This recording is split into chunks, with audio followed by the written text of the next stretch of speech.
Você sabia que a variável dual no ótimo tem um significado econômico muito interessante e pode ser usada por todos os gestores? Nesse vídeo, nós vamos mostrar a interpretação econômica e matemática dessas variáveis duais. Então, continue no vídeo depois da vinheta.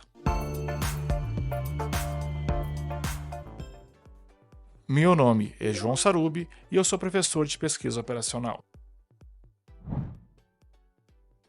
Imagine o seguinte problema de programação linear. Maximizar 6x1 mais 5x2, sujeito que x1 mais x2 é menor ou igual a 5, 3x1 mais 2x2 é menor ou igual a 12 e x1 mais x2 é maior ou igual a 0. Nós até já resolvemos esse problema, né? Que o x1 vale 2 e o x2 vale 3. E a solução ótima é 27.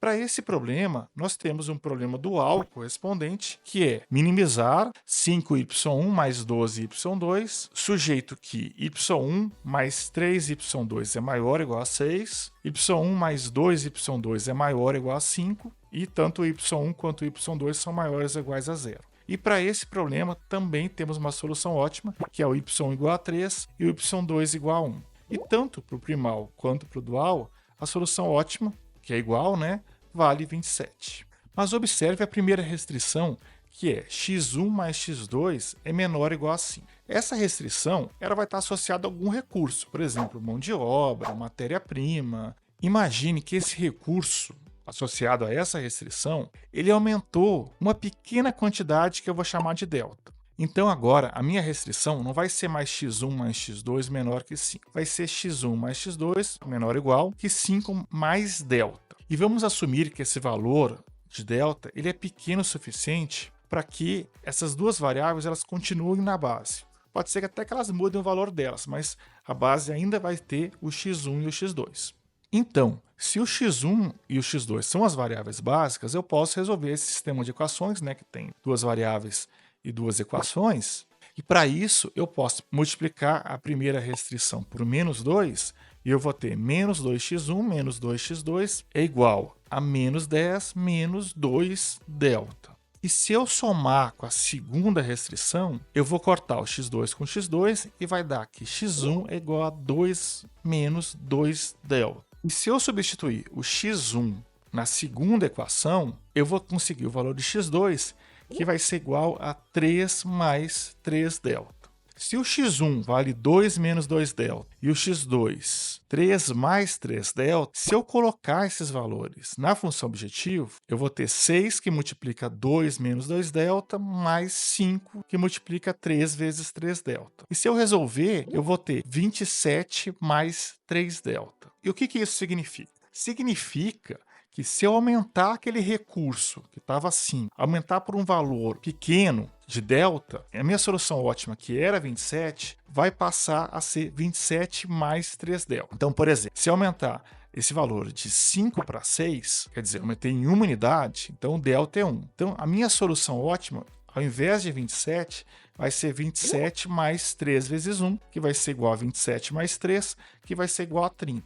Quer dizer, o acréscimo de uma unidade naquele meu recurso vai me gerar um lucro de 3. Agora observe que esse 3 é exatamente o 3 da variável dual y1 que está associado a essa primeira restrição. E se eu fizer o mesmo raciocínio para a segunda restrição, que é 3x1 mais 2x2 é menor ou igual a 12, e colocar ali mais um delta, e resolver isso da mesma forma que eu resolvi agora, eu vou ter a solução 27 mais delta, quer dizer, 27 mais 1 delta, né? E esse 1 é exatamente o valor da variável dual y2 que está associada a essa segunda restrição do primal. Então, a gente pode dizer que o valor da variável dual é exatamente o valor que a função objetivo vai aumentar ou diminuir devido ao aumento ou diminuição de um valor pequeno na respectiva restrição do primal. E esse valor, que é o valor da variável dual, ele também é chamado de preço sombra, ou no inglês, shadow price. E ele representa o valor marginal do recurso no ótimo. Quer dizer, quanto que esse recurso associado a essa restrição vale na margem. Quer dizer, quanto que ele vale em um pequeno aumento desse recurso para a minha solução. A gente tem que lembrar que a variável dual está associada a uma restrição do primal, né? Então, para cada restrição do primal, eu posso ter um delta associado. Mas tem dois pontos importantes. Essa análise ela só vale no ótimo. E a gente não pode aumentar ou diminuir dois recursos ao mesmo tempo. Quer dizer, o valor do y1 vai me dizer quanto que a função objetiva vai melhorar ou vai piorar se eu aumentar em uma unidade o valor do recurso associado àquela restrição. E eu só posso mudar uma coisa ao mesmo tempo, tá? Eu não posso mudar duas coisas, duas restrições ao mesmo tempo. Eu só posso mudar uma. Então a minha análise tem que ser de uma variável a cada vez, tá? Então de uma restrição a cada vez, né? E lembrando, essa análise ela só vale no ótimo. O valor da variável dual é o valor marginal do recurso no ótimo.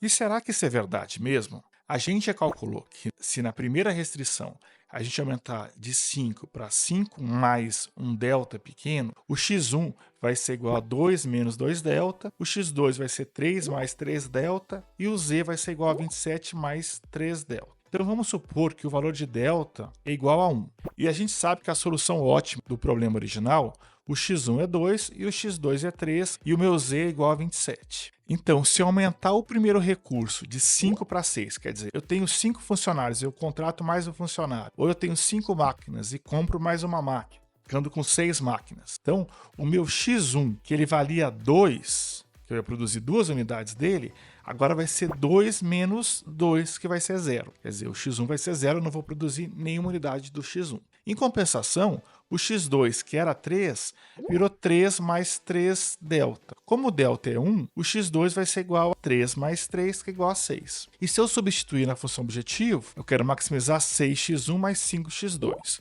O x1 é igual a 0, então não conta, mas o x2 vai ser 6. 5 vezes 6 é 30. E 30 é 3 unidades a mais que o 27 que a gente já tinha calculado anteriormente. E será que essa solução é viável? É viável sim. Por quê? Porque se o x1 mais x2 ele é menor ou igual a 6, quanto que vale o x1? x1 vale 0 e x2 vale 6. Então atende a primeira restrição. E analisando a segunda restrição, como o x1 vale 0, o primeiro termo não conta, e 2 vezes 6 é menor ou igual a 12. Quer dizer, atende. Então, essa solução, o x1 é 0, o x2 é 6 e o meu z é 30. Só um parênteses aqui, o fato do x1 ser 0 não significa que ele não é básico, tá? Ele continua sendo básico, só que ele continua sendo básico com valor 0. Então, voltando, o que isso quer dizer? Quer dizer que o valor desse recurso, para mim, ele vale 3. Quer dizer, se eu tinha 5 funcionários e eu quero contratar um sexto funcionário, não tem sentido eu contratar esse funcionário pagando mais do que 3 para ele. Porque o lucro que ele vai me gerar vai ser um lucro de 3. Ou da mesma forma, não tem sentido eu comprar uma máquina que custe mais do que 3.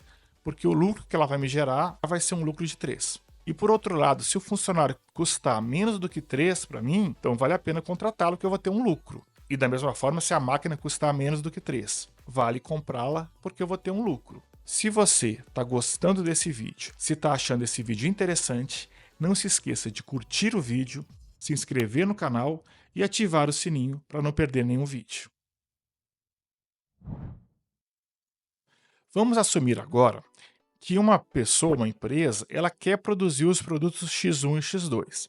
Só que ela não tem nenhum desses recursos. Nem o recurso R1 associado à primeira restrição, nem o recurso R2 associado à segunda restrição. E ela quer comprar 5 unidades do recurso R1 e 12 unidades do recurso R2. E tem uma empresa que tem esses recursos, tá? Ela tem essa matéria-prima, por exemplo, a matéria-prima R1 e a matéria-prima R2 para vender. E por quanto que essa empresa que tem esse recurso deve vendê-lo? Ela deve vender cada unidade do recurso R1 por quanto? Por 3. E do recurso R2? Ela vai vender cada uma das 12 unidades por 1. E observe que 5 vezes 3 mais 12 vezes 1, que é a função objetiva do meu dual, né, dá igual a 27. E por que a empresa B vai vender esse recurso por 3 e 1? Porque ela já sabe que se ela vender aquele recurso R1 por menos do que R$3, a outra empresa vai ter um lucro maior. E se ela vender por mais de R$3 cada unidade desse recurso R1, né, a outra empresa ela não vai comprar, porque vai gerar prejuízo para ela. E esses valores de 3 e 1, que são os valores das variáveis duais, eles representam o preço justo unitário dos recursos R1 e R2. E agora um parênteses.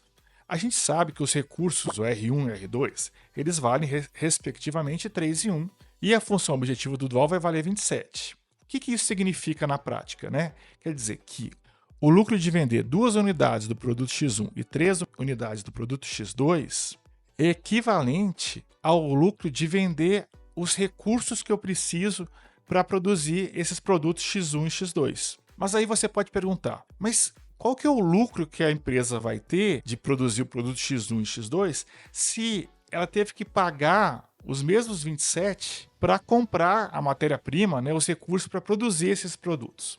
A resposta é o seguinte: esse lucro adicional, né, que pode estar relacionado ao trabalho, já está embutido nos valores das variáveis duais.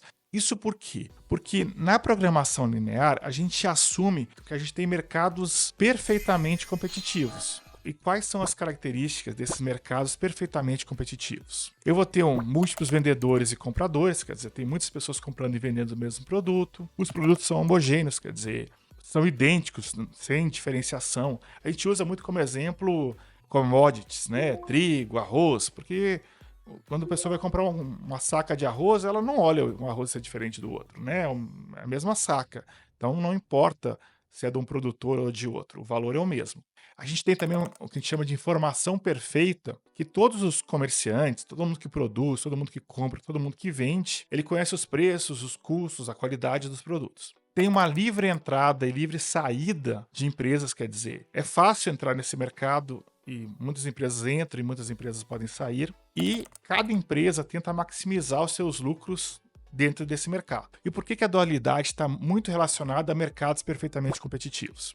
A gente tem alguns aspectos. O primeiro é a otimização do lucro e do custo. O problema primal, ele reflete uma empresa que quer maximizar o lucro, ou minimizar os custos, né, usando recursos limitados. E o problema dual, ele avalia o valor marginal de cada recurso, atribuindo um preço sombra, né, um shadow price, que representa o custo de oportunidade ou o valor de mercado desses produtos. Outro motivo é que a gente chama de preços de equilíbrio. O que significa isso? No dual, os preços sombra de um recurso, eles representam os preços de mercado de um sistema competitivo. Esses preços, eles representam quanto que cada recurso é valioso na margem.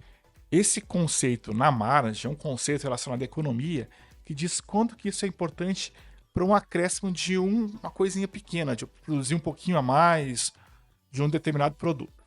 E se os preços sombra fossem maiores ou menores que os valores de mercado, então haveria incentivo para ajustar a alocação de recursos até atingir um equilíbrio entre o primal e o dual. E além disso, nós temos a eficiência alocativa. É que as soluções ótimas do problema primal e do dual, elas asseguram que os recursos vão ser alocados de forma competitiva, como em mercados perfeitamente competitivos. E por último, a ausência de lucros excessivos. É que nesses mercados completamente competitivos, o lucro econômico no longo prazo, ele é zero. Isso ocorre porque todos os custos, inclusive os custos de oportunidade de recursos, que são os preços sombras no dual, eles são cobertos. E se eu fizer uma analogia com o dual e o primal, a gente sabe que o lucro do primal, quando eu quero maximizar o primal, nunca vai exceder o valor dos recursos do dual, né? No ótimo, eles vão ficar iguais, como nós já vimos lá nos teoremas da dualidade.